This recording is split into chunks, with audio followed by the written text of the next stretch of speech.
Hi there, this is Just Nigeria. Coming up on the program, movements and restrictions surviving the lockdown in Africa's largest metropolis.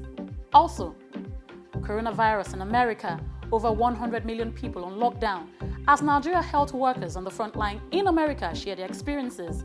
And it's business boom for fishermen in Kenya as demand for local fresh fish increases. Plus, my name is Tosi Oshino. I run a company in Lagos called CM Design Atelier. Check me out. The young architect changing Nigeria's landscape with our innovative designs.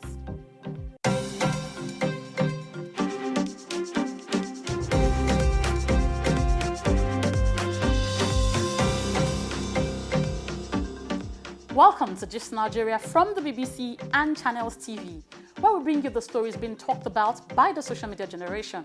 I'm Ajoke Hulotsi. Let's continue with our updates on COVID-19. It's been over a week since the lockdown directive was issued by the president in a rare broadcast since the coronavirus spread to Nigeria. Over 200 cases have been recorded so far, most of which are in Lagos. Businesses in the state have been suspended and people have been advised to stay at home to curb the spread of the virus.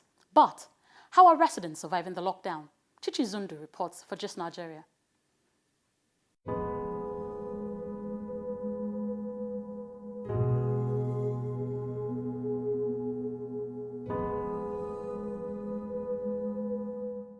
This is Lagos. It's home to an estimated 21 million people and is the commercial centre of Africa's largest economy. But this is becoming the new normal. Residents are to stay at home, business activity suspended, empty streets, and the silence is loud. It's been over 4 weeks since the first confirmed case of coronavirus was recorded in Lagos, giving health authorities time to prepare. So how prepared is Lagos? What we've been trying to figure out is how to increase its resilience.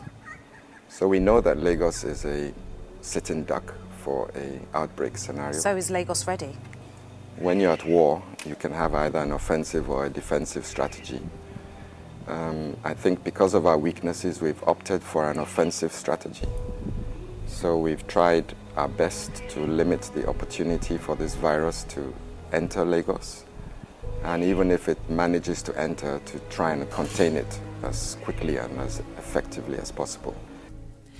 Isolation centres like this have been set up to attend to new patients as testing continues and more cases are confirmed.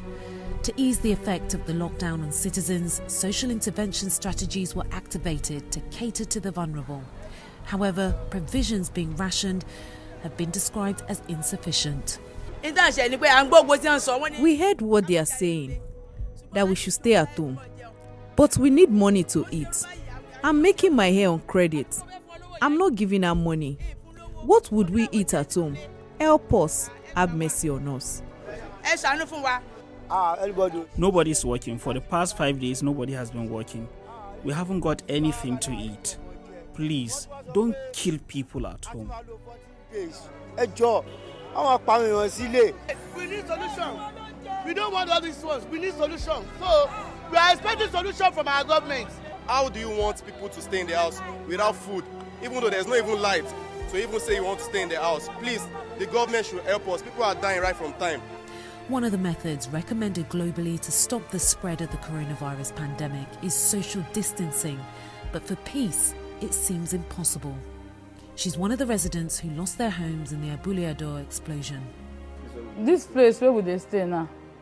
How would take day? 3 married men, where their wife no they had. The wife too they stay with other person. 2 young boys, will be bachelor. 1 spinster, when never married. They stay here too. Then me, my children, and my friend Pikin, we all stay here. Then the man will get the house, and boy too, they stay here. So now so would they. Umaru used to carry purchased items to customers' vehicles at the meat market in Kara. Since he's been out of work for over a week, he says he barely has food to feed his children. Help us. You go give us. Give us food. Give us money so we can eat.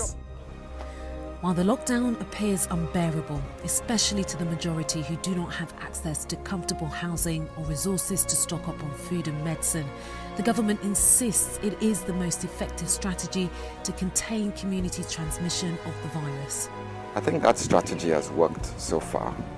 If you look at the time frames in comparison to other countries, when we look at 4 weeks from index case in Europe, I think your cases were in the 20 and 30,000s, and we're 4 weeks from index, and we're at 50.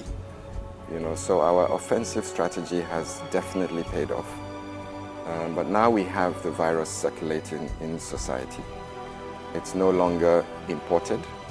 The cases have been imported, and now it's being transmitted amongst the community. So we're seeing community spread now. So that's why we've deployed our second strategy, which is to interrupt the opportunity for the virus to spread from person to person. And that's why there's a 2-week lockdown period?